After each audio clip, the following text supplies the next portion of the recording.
Bonjour, nous sommes le mercredi 5 juin 2024 et je vous propose la situation des cultures de cette semaine. En ce qui concerne les blés, la majorité des blés sont au stade fin floraison. Pour les derniers semis, on est plutôt début de la floraison et dans les secteurs les plus précoces, on est au stade grain formé, voire grain laiteux, dans quelques cas très particuliers. Au niveau des maladies, la pression septoriose est toujours très importante, notamment sur les témoins non traités. On observe toutefois que la maladie est plutôt bien gérée dans les parcelles traitées. Restent des situations sur des variétés très sensibles où là c'est compliqué à gérer la maladie, ou alors des variétés qui ne sont pas forcément semées dans leur bon créneau, comme des Celebrity ou des Prestans semées début octobre. Et là on observe aussi sur ces variétés une pression maladie plus forte. On observe toujours de la rouille jaune sur variétés sensibles et notamment dans les témoins non traités, donc sur Prestans par exemple on en retrouve facilement. La maladie où les symptômes vont bientôt s'extérioriser encore plus, c'est la rouille brune, puisque là, on a des températures qui ont quand même remonté, et si elles remontent autour de 25 degrés, on pourra avoir une pression rouille brune assez importante, notamment dans les témoins non traités, mais elle est gérée par les fongies sur la partie traitée. Donc globalement, là, si les protections étaient bien faites, on est au niveau maladie plutôt correct, même si on observe quand même régulièrement des symptômes. En ce qui concerne la fusariose, donc la pression et les risques étaient très importants la semaine dernière, avec de la pluie régulière, en plus on était en pleine floraison. Donc là, le risque fusa est important. On verra les symptômes d'ici 15 jours, 3 semaines.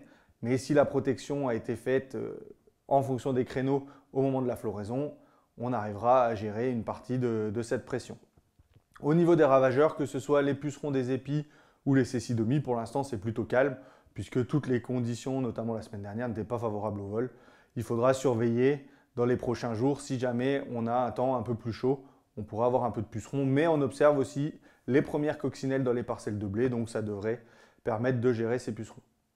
Au niveau des orges de printemps, on a toujours des stades qui sont très étalés, puisqu'on va de 2 nœuds à grains formés pour les parcelles semées fin janvier, début février.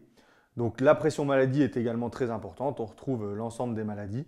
Donc à surveiller, pour les parcelles qui arrivent à 2 nœuds, on peut faire le premier fongicide, celles qui sont à dernière feuille étalée, le deuxième, sans oublier le régulateur contre la casse du col de l'épi. Et par contre, après la floraison et les piaisons, là, il n'y a plus rien à faire.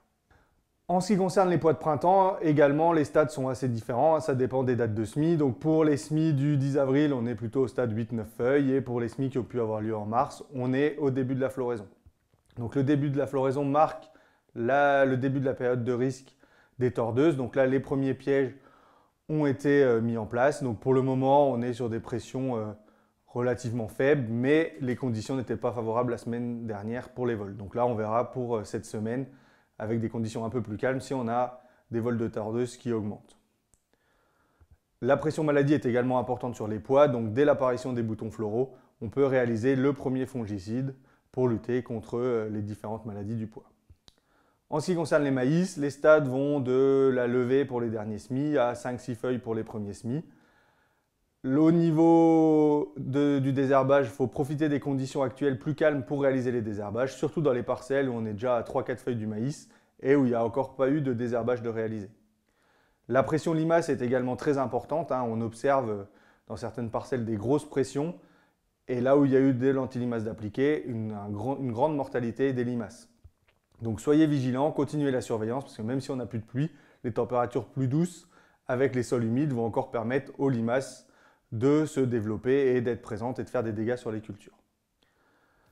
La Chambre d'agriculture organise une visite de sa plateforme d'essai maïs pour faire un point justement sur le désherbage et notamment les solutions avec la disparition du S-métolachlore et également la présentation d'un essai sur les différents traitements de semences pour lutter contre les dégâts d'oiseaux.